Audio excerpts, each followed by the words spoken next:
Good morning students. I am your mathematics teacher B.D. Pardi ma'am. So students, open your mathematics book of standard 8 and listen to the topic on page number 7. So our topic is parallel lines and transversal. So students, here you can see the two lines, line L and line M. Now if we increase these two lines on both the sides, they will not intersect each other. इथे तुम्ही दोन lines पाहू शकता, line L आणि line M. जर या दोन लाईन्सला आपण समोर वाढवलं, दोन्ही बाजूंनी आपण यांना वाढवलं तर ते परस्परांना कुठेही छेदणार नाहीत. तर अशा लाईन्सला आपण म्हणू parallel lines. So here line L is parallel to line M. So in this way, the definition of parallel line is the lines in the same plane which do not intersect each other are called parallel lines. Now here one word is observed, that is same plane. In the same plane. म्हणजेच ह्या दोन line एकाच प्रतलामधील असायला हव्यात. तर एकाच प्रतलामधील अशा दोन लाईन ज्या परस्परांना छेदत नाहीत अशा लाईन्सला आपण म्हणू parallel lines. Now here you can see the symbol. So this symbol is of parallel. This symbol is of parallel. हा सिम्बॉल कशाचा आहे? पॅरललचा. तर लिहिताना कसं लिहायचं आपण?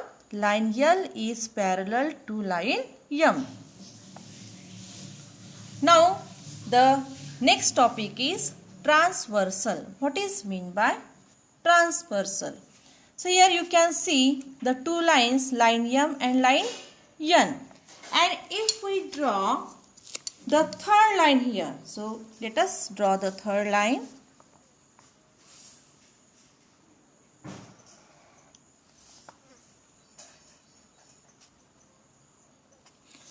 So we have drawn here the third line. We will name it as line L. So this line L intersects these two lines, line M and line N, in 2 points, that is point A and point B. We will give the names these 2 points, point A and point B. Now this line L intersects this line M in point A and line N in point B. Means line L intersects these two lines in two distinct points, point A and point B. Line L ने या line M आणि N ला काय केलं आहे? Intersect केलेला आहे, म्हणजे छेदलेला आहे दोन पॉइंट्स मध्ये, पॉइंट A आणि पॉइंट B मध्ये. तर अशा लाईनला म्हणजे लाईन L ला, अशा लाईनला आपण काय म्हणू? Transversal. So this line L is called the transversal of line M and line N. So line L is a transversal of line M and line N. Line L काय आहे? Transversal आहे. कोणाची? लाईन M आणि line N ची. कारण line L ने line M ला point A मध्ये आणि लाईन N ला पॉइंट B मध्ये इंटरसेक्ट केलेलं आहे. आणि L ला आपण म्हणू transversal. So definition of transversal is if a line intersects given two lines in two distinct points, then that line is called a transversal of those two lines.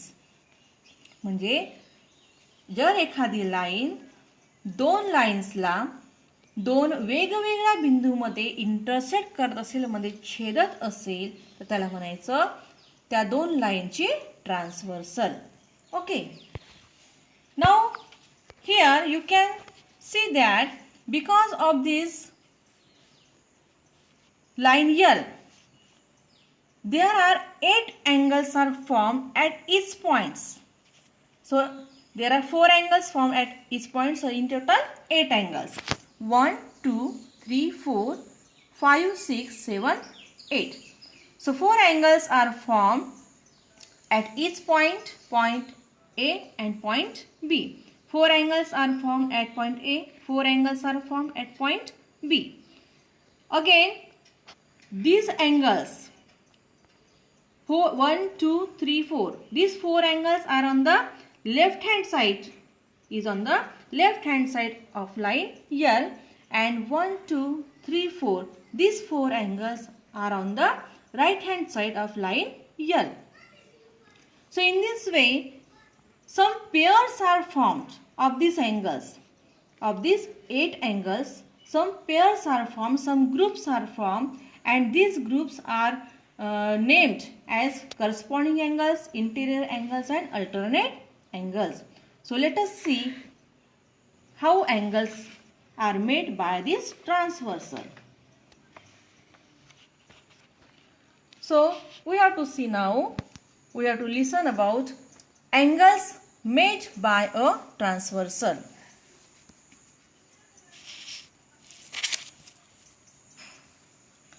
So there are 3 pairs are formed: corresponding angles, interior angles, and alternate angles. These are the pairs of angles which are formed by this transversal.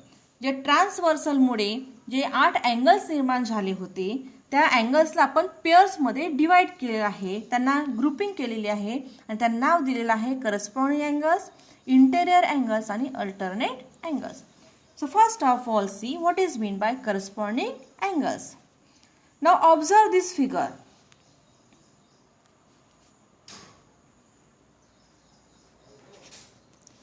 So in this figure you can see that line PQ and line RS,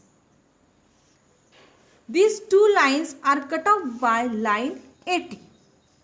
ह्या line AT मुळे line PQ आणि line RS ही काय झाली, cut off झाली आहे, म्हणजे intersect झालेली आहे दोन पॉइंट्स मध्ये. कोणत्या दोन पॉइंट्स, M आणि point N. So line AT is a transversal. Line AT is a transversal of line PQ and line RS.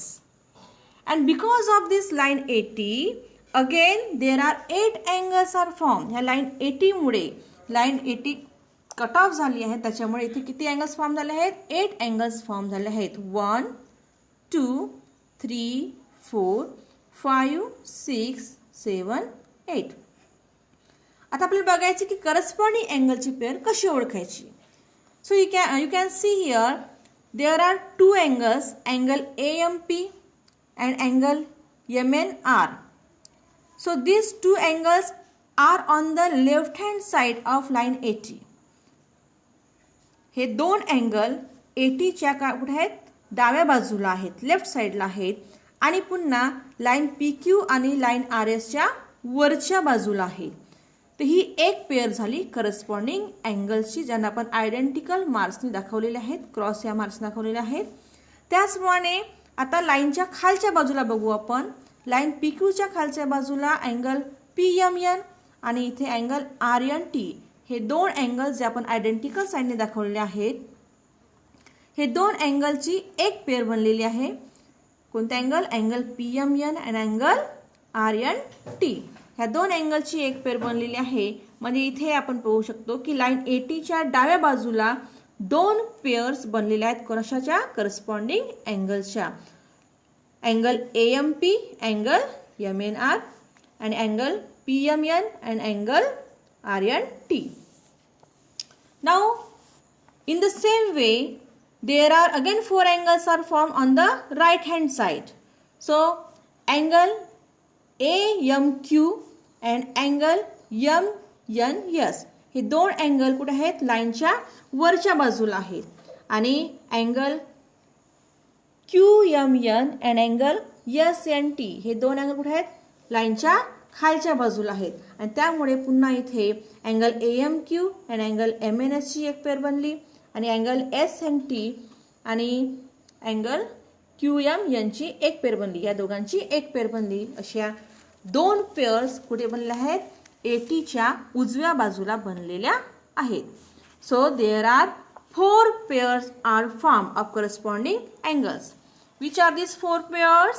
angle AMP and angle MNR, angle PMN and angle RNT, angle AMQ and angle MNS, angle QMN and angle SNT.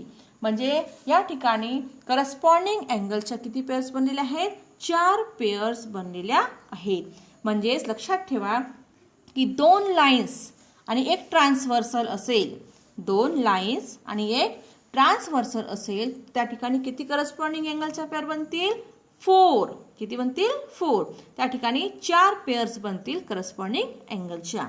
Now let us see what is mean by interior angles. Again observe the figure.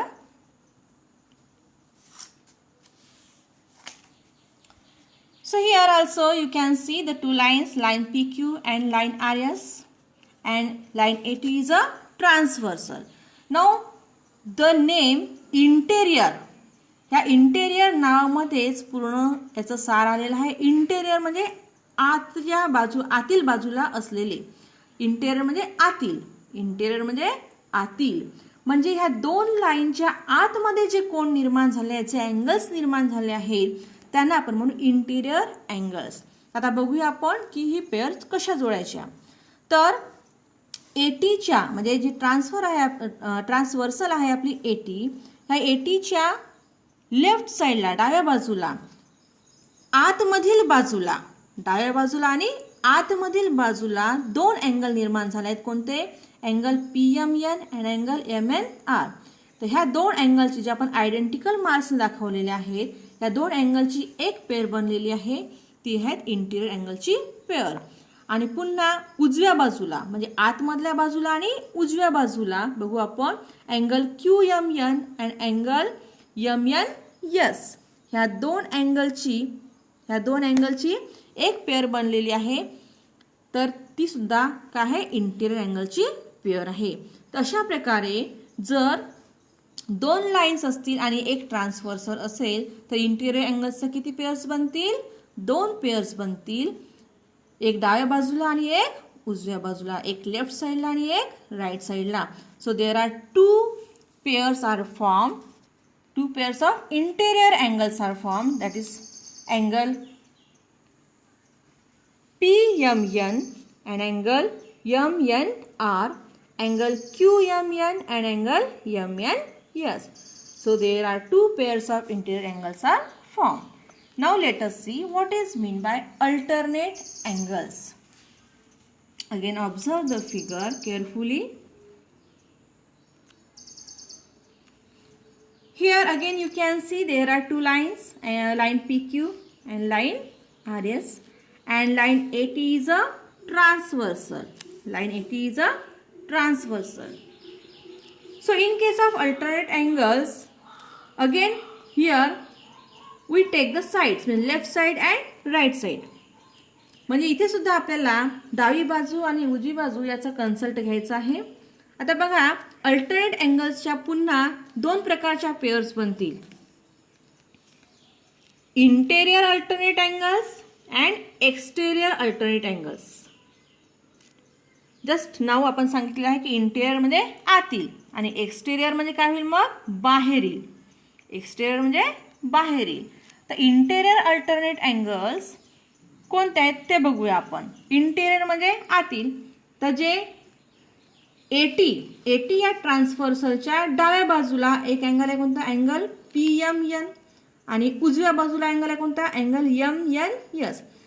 जे आपण identical marks दाखवलेले आहेत, सारख्या चिन्हाने दाखवले आहेत, ही एक pair झाली इंटेरियर अल्टरनेट अँगलची. पुन्हा आपण बघू आता एटी या ट्रान्सव्हर्सलच्या उजव्या बाजूला आणि एटी या ट्रान्सव्हर्सलच्या डाव्या बाजूला हे 2 अँगल्स आपल्याला दिसत आहेत, जे आपण सारख्या चिन्हांनी दाखवलेले आहेत, आयडेंटिकल मार्क्स दाखवलेले आहेत, यांना आपण म्हणू इंटेरियर अल्टरनेट अँगल्स. म्हणजे आतमधल्या बाजूला आहेत आणि त्या लाईनच्या म्हणजे ट्रान्सव्हर्सलच्या 2 बाजूला आहेत, ते झाले alternate angles, means interior alternate angles. अशाच प्रकारे एक्सटेरियर अल्टरनेट अँगल्स आपण पाहूया. एक्सटेरियर म्हणजे बाहेरच्या बाजूला, मग निश्चितच ते कोण कुठे राहतील? बाहेर राहतील. आता बघा बाहेरच्या बाजूला कोणते कोण आहेत? अँगल AMP अँगल AMP ही झाली लेफ्ट साइड म्हणजे डाव्या बाजूला, आणि राईट साइडला अँगल SNT जे आपण आयडेंटिकल मार्क्स दाखवले आहेत. हे दोन अँगल्स हे झाले एक्सटेरियर अल्टरनेट अँगल्स. त्याचप्रमाणे अँगल AMQ हे झाली उजवी बाजू. आता आपण पाहू डावी बाजू. अँगल RNT कशात ठेवायचा, एक्सटेरियर आपण पाहत आहोत. एक्सटेरियर म्हणजे बाहेरच्या बाजूला असणारे, तर बाहेरच्या बाजूला असणारे पण दोन बाजूंना डावी आणि उजवी बाजूला असणारे, तर अँगल AMQ आणि अँगल RNT. तर हे दोन अँगल झाले तुमचे एक्सटेरियर अल्टरनेट अँगल्स. तशा प्रकारे या ठिकाणी अल्टरनेट अँगल्सच्या पुन्हा 4 पेअर्स तयार होतील, 2 इंटेरियर आणि 2 एक्सटेरियर. तर इंटेरियर अल्टरनेट अँगल्स कोणते आहेत, angle PMN and angle MNS, angle QMN and angle RNM. आणि एक्सटेरियर अल्टरनेट अँगल्स कोणते आहेत, angle AMP and angle TNS, angle AMQ and angle RNT. तशा प्रकारे अल्टरनेट अँगलच्या आपल्या एकूण 4 पेअर्स तयार झालेल्या आहेत.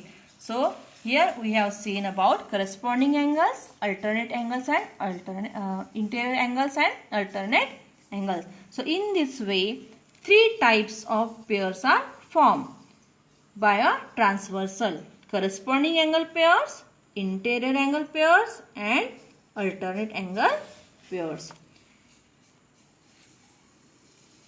So students, we have seen about parallel lines, transversals and angles made by a transversal. So listen to this topic and write down in your notebook. Okay? Thank you.